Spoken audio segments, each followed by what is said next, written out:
There's a lot of misconceptions around just the astronomy of the alignment that's culminating in 2012. And at its base, it's just basic astronomy. It's a real astronomical thing. In terms of suggesting that the ancient Maya were aware of the precession of the equinoxes and these profound astronomical things, if you really look at it soberly, it's not that crazy a notion. I mean, the Greek astronomer Hipparchus discovered the precession of the equinoxes in the 2nd century BC. He didn't have a telescope. So I think there's almost like a lot of cultural stereotyping going on around the Maya, and I think there's a little bit of sort of that need of the Western civilization to denigrate the Native American people and to make them sort of less than human to justify the expansion of the Western world into the Americas. I think there's a bit of that manifest destiny thing still going on here. So I really put the pedal to the metal when it comes to focusing on the genius of the ancient Maya people. You know, their astronomy, their mathematics, their calendar. Were they human beings? Did they have a civilization? Did they engage in warfare and human sacrifice? Yeah.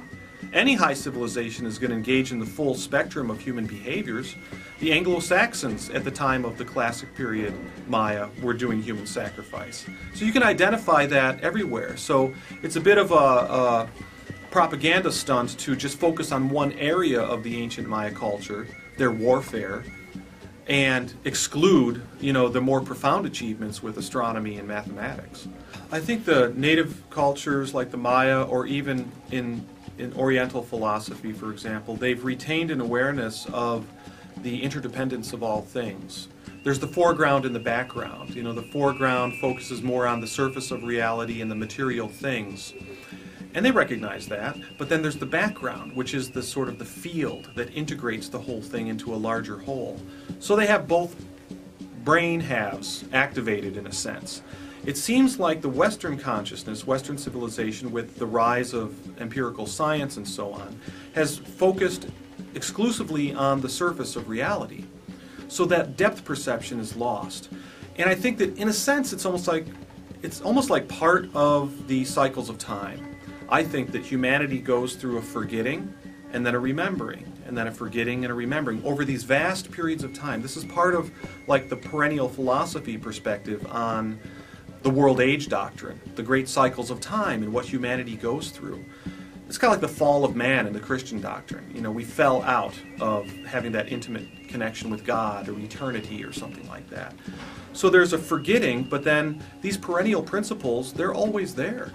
And so we can come back into a remembering or a reawakening to that.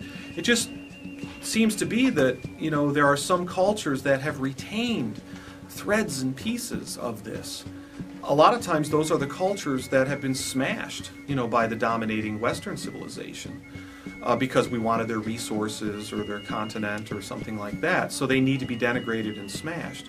But they were the ones who were preserving and expressing that deeper, profound, sort of integrated, holistic worldview. I would like to see that 2012 represented the introduction into the trajectory of Western civilization, new ideas that came from the ancient Maya, profound ideas about, you know, the holistic worldview and the integration of these profound perennial philosophy principles, as well as a recognition of the advanced achievements of the ancient Maya people.